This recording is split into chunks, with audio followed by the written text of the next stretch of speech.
அத்தியாயம் 54.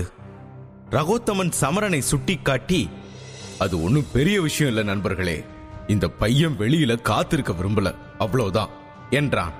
ஓ, அப்படியா சொல்றான்? ரொம்ப திமிரு பிடிச்சவனா இருப்பான் போல இருக்க. நான் இவ்வளவு திமிர பார்த்து ரொம்ப நாள் ஆச்சுப்பா. நீ விரும்பினா அந்த பையனோட திறமையை சோதிக்க நான் உனக்கு உதவி செய்யலாமா என்றான் ஒருவன். ஜானகி கோபமாக ரகோத்தமனின் நண்பர்களை பார்த்து கொண்டிருந்தாள். அவர்களின் மார்பில் ஒரு நட்சத்திரத்தை பார்த்தாள். மேலும் அவர்கள் அனைவரும் ரகோத்தமனுக்கு முகஸ்துதி செய்ய முயற்சிக்கிறார்கள் என்பதையும் புரிந்து கொண்டாள். ஜானகி கோபமடைந்ததை கண்ட ரகோத்தமன், ஜானகி, நீ ஒரு விஷயத்தை புரிஞ்சுக்க முயற்சி பண்ணு. நீ சொல்றேன்னு நான் எல்லாரையும் உள்ள போக அனுமதிச்சா வெயில்ல காத்திருக்கிறவங்க எல்லாம் என்ன நினைப்பாங்க?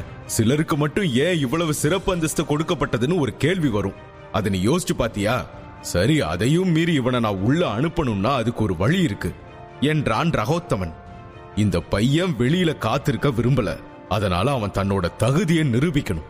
அவன் விரும்பினா என் நண்பர்கள்ல யார் கூடயாச்சும் போட்டி போடலாம் என்றான். அதுல ஜெயிச்சுட்டா அவன் உள்ள போகலாம்.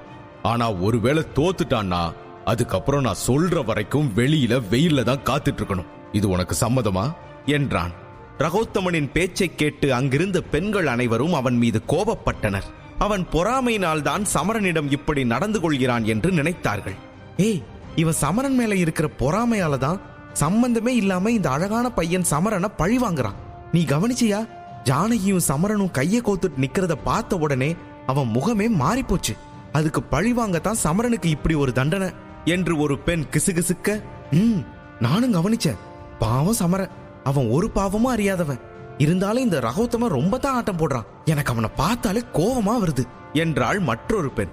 நமக்கே இவ்வளவு கோபம் வருது, ஆனா ஜானகி என்னடானா ரொம்ப அமைதியா நின்னுட்டு இருக்காளே, அதுதான் ரொம்ப விசித்திரமா இருக்கு என்றாள் இன்னொரு தோழி.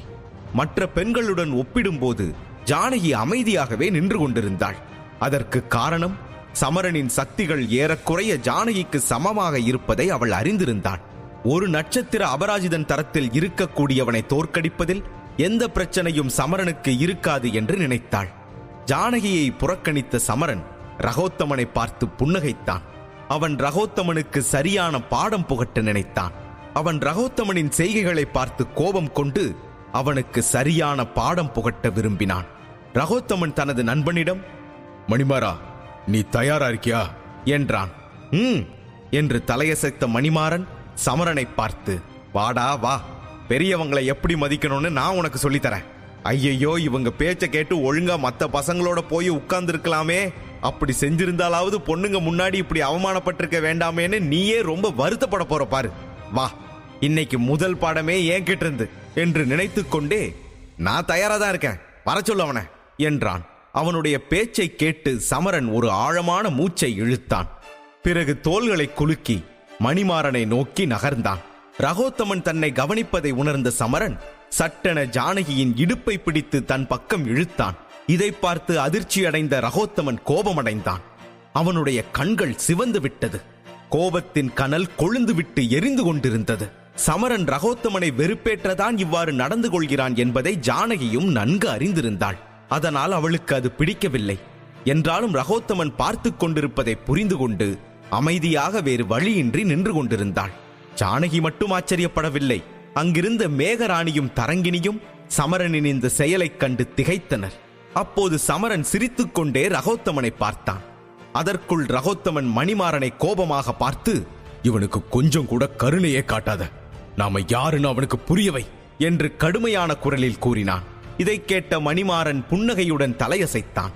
அவன் சமரனை மோசமாக தாக்க தயாரானான். சமரன் ஜானகியின் முகத்தை பார்த்தான். ஜானகியின் முகம் வெட்கத்தால் சிவந்தது. அவள் இடுப்பிலிருந்து கையை மெதுவாக அகற்றினான். அதன் பிறகு சிரித்துக்கொண்டே சமரன் முன்னால் சென்று சண்டைக்கு தயாரானான். அவன் முன்னேறி வருவதைக் கண்டு ரகோத்தமனின் நண்பன் மணிமாறன் விஷமமாக புன்னகைத்தான். சமரன் மணிமாறனை நெருங்க நெருங்க அனைவர் மனதிலும் பீதி தொற்றிக் கொண்டது. அங்கே என்ன நடக்கப் போகிறது என்பதை நினைத்து மேடைக்கு வெளியே அமர்ந்திருந்த இளைஞர்களும் ஜானகியின் தோழிகளும் பதட்டத்தோடு பார்த்து கொண்டிருந்தனர். ஏய், இவனுங்க சேட்டை வர வர ரொம்ப அதிகமாயிடுச்சு. புதுசா வர மாணவர்களை அடிச்சு படுக்க வைக்கிறதே இவனுங்களுக்கு வேலையா போச்சு. இவனுங்களுக்கு என்ன தெரியுமா? எல்லாரும் இவங்களை பார்த்து எப்போதும் பயந்துட்டே இருக்கணும். அதுக்குதான் இப்படி எல்லாம் பண்ணிட்டு இருக்காங்க. அதுக்காக ஒரு அப்பாவியை எதுக்கு கஷ்டப்படுத்தணும் என்று கூட்டம் சலசலத்தது. மணிமாறன் வருடம்தோறும் திறமை மிகுந்த பல புதிய மாணவர்களை பார்த்திருந்தான். இதுவரை யாராலும் அவனை வெல்ல முடியவில்லை. புதிய மாணவர்களுடன் போட்டியிட்டு அவர்களை தோற்கடித்து கேலி செய்வதுதான் அவர்களின் வழக்கமாகவே இருந்தது. பழைய மாணவர்கள் புதிய மாணவர்களை கிண்டல் செய்வதும் தொந்தரவு செய்வதும் நடந்து கொண்டுதான் இருந்தது. பல நேரங்களில் புதிய மாணவர்கள் தங்கள் மூத்தவர்களை தாக்குவதும் வழக்கமாக இருந்தது. தன்மையான ஆட்களுக்கு அங்கே இடமில்லை. பள்ளியின் ஆசிரியர்கள் கூட இதை பற்றி எந்த கேள்வியும் எழுப்பவில்லை. மாணவர்கள் இது போன்ற பிரச்சனைகளை எதிர்கொள்வது அவர்களுடைய மன வலிமையை அதிகரிக்கும் என்று அவர்களும் நம்பினார்கள். மணிமாறன் முஷ்டிகளை இறுக்கிக் கொண்டு தன் சக்திகளை வெளிப்படுத்த தொடங்கினான். அவனுடைய சக்திகள் அவனது கை முஷ்டிகளுக்கு மேல் சுற்றிக் கொண்டிருந்தன. சமரனை பார்த்தவுடன் சேர்க்கை நடைபெறும் நேரத்தில் வெயிலில் காத்திருக்க மறுத்த பல மாணவர்களின் தருணம் ஞாபகத்துக்கு வந்தது. டேய், உன்ன மாதிரி எத்தனையோ மாணவர்களை பார்த்திருக்கேன். வெயில்ல உட்கார மறுத்த எத்தனையோ பேரை ஒரே அடியில அவங்க தப்ப உணர வச்சிருக்கேன்.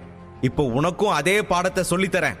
வாடா, ஒரே ஒரு அடி போதும், உனக்கு அத்தனையும் புரிஞ்சிடும் என்று நினைத்தபடி காத்திருந்தான். மீண்டும் கூட்டத்தில் இருந்த பெண்கள் சலசலத்தனர். இந்த பையன் அவனை நெருங்க நெருங்க எனக்கு பக்கு பக்குன்னு இருக்கு. இவன் மணிமாறன் கூட சண்டை போடுறதுக்கு பதிலா பேசாம வெயிலே காத்திருக்கலாம். தேவையில்லாம இன்னைக்கு அடி வாங்கி கட்டிக்க போறான் என்று ஆங்காங்கே பலரும் கிசுகிசுப்பாக பேசிக் கொண்டார்கள். இருவரும் ஒருவரை ஒருவர் நெருங்கி எதிரெதிரே நின்று கொண்டிருந்தனர். அப்போது மணிமாறனின் மிரட்டலான புன்னகையை பார்த்து ஜானகியின் அருகில் நின்ற பெண்கள், ஏ ஜானகி, இப்பவும் ஒன்னு கெட்டு போகல. நீ ஏன் அவனை தடுக்க கூடாது? அவன் அந்த மணிமாறன் கிட்ட அடி வாங்கறதை விட பேசாம வெயிலே காத்திருக்கலாமே. பாவண்டி அவன், நீ உடனே அவனை நிறுத்து போ என்றனர். இதற்கு பதிலளிக்கும் விதமாக பக்கத்தில் நின்றிருந்த ஜானகி தனது தோழிகளிடம், 2 பேர்ல யார் அடி வாங்க போறாங்கன்னு எப்படி இப்பவே தெரியும்? பொறுத்திருந்து பார்த்தா தானே தெரியும் என்றாள். இந்த பதிலால் வெண்மலர் உட்பட தோழிகள் அனைவரும் சமரனை கூர்ந்து கவனிக்க ஆரம்பித்தனர். அப்படிப்பட்ட சந்தர்ப்பத்தில் கூட சமரன் சற்றும் கலங்காமல் இருப்பதை பார்த்து ஆச்சரியப்பட்டனர். அவன் முகத்தில் ஒரு புன்னகை தெரிந்தது. சமரனை பார்த்த வெண்மலர், இந்த பையனை பத்தி ஜானகி உண்மையை சொல்றாளா இல்ல பொய் சொல்றாளா?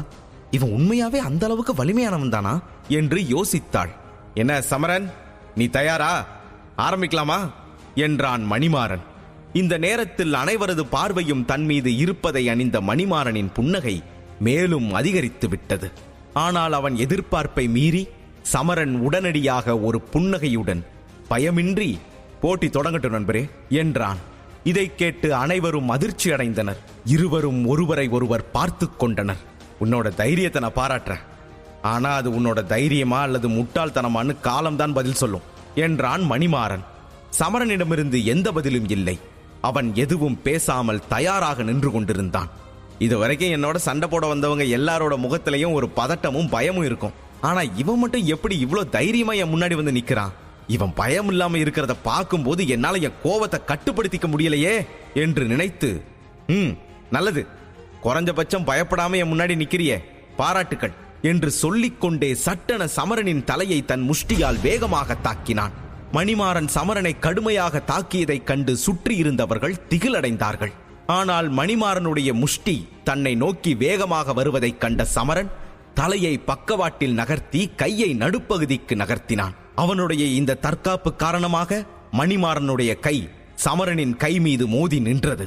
சக்திகள் இன்னும் அவன் கைக்கு மேல் படர்ந்து கொண்டிருந்தன. ஆனால் சமரனின் சக்தியால் அவனால் கையை பிரித்து எடுக்க முடியவில்லை. இதை பார்த்த அனைவரும் ஆச்சரியமடைந்தனர். சமரன் மணிமாறனை பார்த்து கேலி செய்து, நண்பா, உன்னோட வேகம் ரொம்ப குறைவா இருக்கு, நீ ரொம்ப பலவீனமா இருக்க என்று சொல்லிவிட்டு ரகோத்தமனை பார்த்து, ரகோத்தமன், உங்க நண்பருக்கு வலிமையே இல்லையே, எங்களுக்கு சோதனை வைக்கிறதெல்லாம் இருக்கட்டும், முதல்ல உங்க நண்பனை சோதிச்சு பாருங்க. ஏன்னா வலிமையை பொறுத்த வரைக்கும் அவருக்கு இங்க இருக்க தகுதி இருக்கா இல்லையானே தெரியல. இப்ப கூட ஒன்னும் கெட்டு போகல. தகுதி அடிப்படையில உடனே உங்க நண்பரை இந்த பள்ளியை விட்டு வெளியேற்றிருங்க என்றான். இதை கேட்டு அங்கிருந்தவர்கள் அனைவரும் மேலும் ஆச்சரியமடைந்தனர். அனைவரும் மணிமாறனுடைய கையை இறுக பிடித்திருந்த சமரனின் கையை பார்த்து கொண்டிருந்தார்கள். சமரனை தெரியாதவர்கள் அவனுடைய திறமையை கண்டு ஆச்சரியமடைந்தனர்.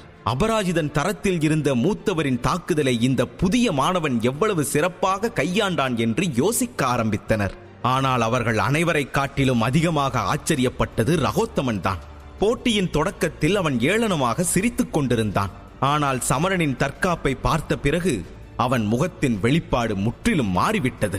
சமரன் மிகவும் சக்தி வாய்ந்தவன் என்று அவனுக்கு முன்பே தெரிந்திருந்தால் அவனுடன் போட்டியிட வேறு ஒருவரை தேர்ந்தெடுத்திருப்பான் ரகோத்தமன். மணிமாறன் அனைவர் முன்னிலையிலும் அவமானப்படுத்தப்பட்ட பிறகு பல்லை கடித்துக் கொண்டு சமரனிடம், என்னோட கையவே பிடிச்சிட்டியா, இனி உன்னை கொல்லாம விட மாட்டேன்டா என்று கோபமாக கர்ஜித்தான். இப்படி சொல்லிக்கொண்டே சமரனின் இடுப்புக்கு கீழே தன் காலை மடக்கி உதைத்தான். ஆனால் சமரன் தனது மற்றொரு கையை பயன்படுத்தி வேகமாக அவனது காலை தாக்கினான். சமரனின் கை அவனுடைய கால்களை தொட்டபோது அவன் கால்களில் திடீரென கூர்மையான வலி ஏற்பட்டது. மேலும் வலியின் காரணமாக அவனுக்கு மூச்சு திணறல் ஏற்பட்டது. சமரன் மீதிருந்த கோபம் மேலும் அதிகரித்தது. இதுவரை அனைவரது முன்னிலையிலும் மிடுக்காக நடந்து கொண்டிருந்த மணிமாறனால் இதை ஏற்றுக்கொள்ள முடியவில்லை. அவன் மீது மாணவர்களுக்கு இருக்கும் பயம் மறைந்து விடுமோ என்று அஞ்சினான். அந்த அச்சம்தான் அதீத கோபமாக மாறியது. அவன் திடீரென்று ஒரு அடி பின்வாங்கினான். அவன் சட்டென ஏதோ ஒரு சக்தியை வெளிப்படுத்த தொடங்கினான். அவன் கால்களை சுற்றி பச்சை நிற வெளிச்சம் மின்விசிறி போல சுற்றத் தொடங்கியது. ஜானகியின் அருகில் நின்றிருந்த பெண்கள் பீதியடைந்து, ஜானகி, இவன் காற்று மூல சக்தியை பயன்படுத்தி உயர்நிலை நுட்பத்தை கொண்டு சமரனை தாக்க முயற்சி பண்றான். இப்போ என்ன பண்றது?